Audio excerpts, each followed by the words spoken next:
The crazy attempt by the Democrat Party and the fake news media right back there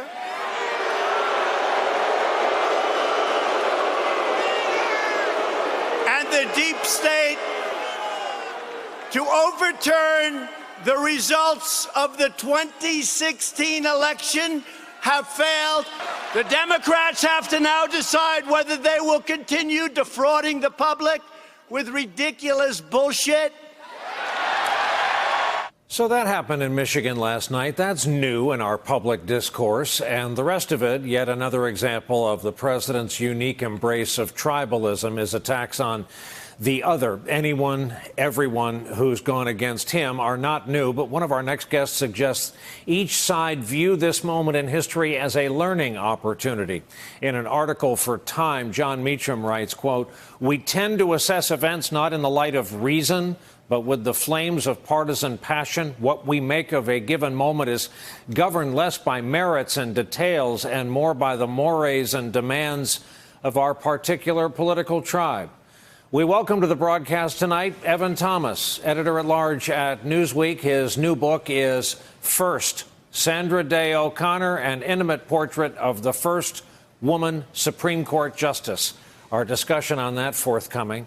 And our returning champion, the aforementioned Jon Meacham, Pulitzer Prize-winning author and historian. His latest work, co-authored with Tim McGraw, is Songs of America, due out June 11th, because it had been a couple weeks since John's last. Jon, you get to go first. Let's talk about mores. Is this a thing now? Are we going to have to put a language warning on our president's speeches? FDR didn't talk like this. 41 didn't talk like this. Obama didn't talk like this.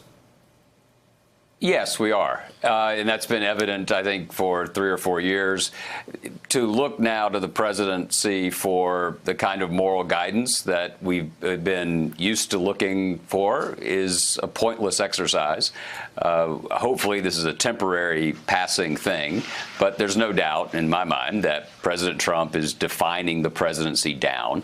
We know that the presidency hasn't changed him. What we don't know yet is whether he's changed the presidency with any kind of permanent effect. Evan, same question. Well, that is the question. Has he degraded? Has he made it normal to be profane in the presidency? Has he normalized degradation? You hope not. This country's come back from a lot. Jon Meacham's the expert on this, but we've had a lot of bad periods where people have misbehaved and brought low in office, and each time somebody's come along to make it better. And Evan, is that going to be the force, do you think? Will it be an individual who gets us back to true north in this hazy future we're talking about, or will it be a public longing for standards and mores and the way we used to be?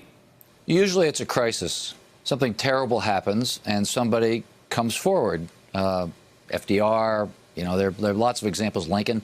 Somebody rises to the occasion.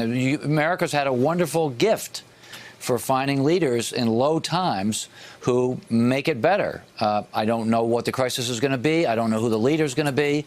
But I have faith that if the crisis comes, somebody will rise to it. Not more than one person. The country will rise to it, but through leadership. Jon, what about the drumbeat of crises? We have not one but 2 new caravans heading to the border that the president is threatening to shut to our south. Right.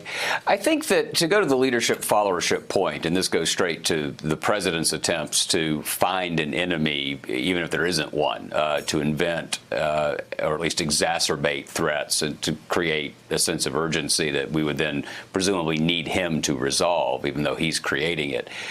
Leadership is really only possible in a democracy when followers make it so. We've undertaken the most complicated kind of human experiment in America for 2.5 centuries now, and it continues to go forward.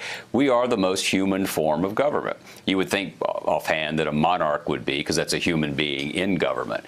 But in fact, beginning with Plato, running all the way through Machiavelli and James Madison, a republic is, in fact, the most human undertaking, because our dispositions of heart and mind, yours and mine, matter in the public square.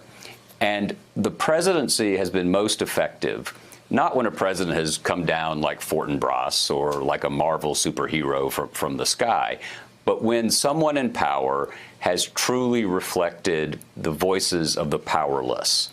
And so when the President of the United States curses in front of X number of thousands of people, he's really reflecting a broader degradation of the culture.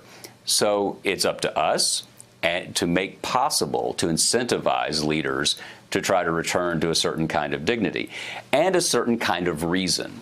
Do we really believe?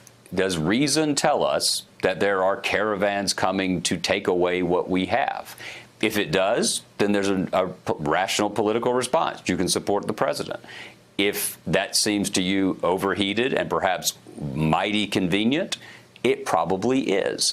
And my argument is one of the essential elements of citizenship is to take data, weigh it, and don't just reflexively follow one person or another, but actually make up our own minds and then figure out what's the best vessel to make that broader experience come to pass. Hey there, I'm Chris Hayes from MSNBC. Thanks for watching MSNBC on YouTube. If you want to keep up to date with the videos we're putting out, you can click subscribe just below me or click over on this list to see lots of other great videos.